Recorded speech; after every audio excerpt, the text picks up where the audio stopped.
Hello and welcome to That Was Golf. This week's episode of the weekly review is slightly different from usual.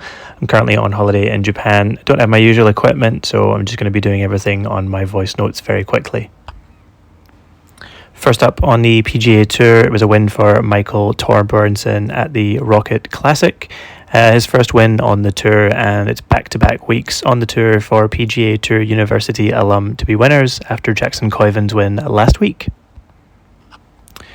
Rory Franssen won on the Hotel Planner Tour. It's a first win on the tour for the 2025 Tartan Pro Tour Order of Merit winner at the Infertar Estonian Challenge, the tour's first visit to Estonia. It was a first win on the Corn Ferry Tour for Derek Hitchner, who made birdie on the first playoff hole to beat four other players who all finished on 21 under at the Utah Championship. John Hopkins got a first win on the Clutch Pro Tour at the Rapsodo Open, a final round 9 under par, jumping him up the leaderboard to a one-shot lead over two players in tied second place. Nicholas Horder beat number 2 in the Pro Golf Tour Order of Merit, Christophe Lunars, over 6 playoff holes at the Hormeta Pro Golf Tour Bonmont event. Horder jumped up 15 places on the Order of Merit himself to 4th place. There was a first major title for Japanese golfer Shiho Kuwaki as she beat Esther Henseleit across 2 playoff holes at the 50th edition of the AIG Women's Open, the final women's major of the year.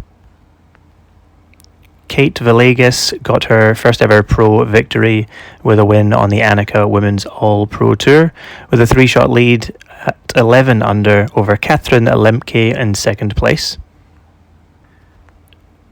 There was a 10th career victory on the KLPGA for Lee Dae-yeon as she rose to a one-shot victory over Kim Soo-ji at the Aurora World Championship.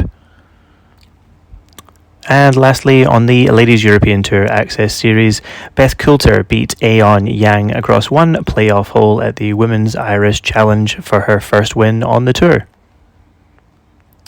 And that's all for this week's episode. Thanks very much for checking in for this super short wrap up for you. I'm on holiday for another week, so I'll have one more of these weekly episodes coming up next week, and it'll be back to normal schedule after that.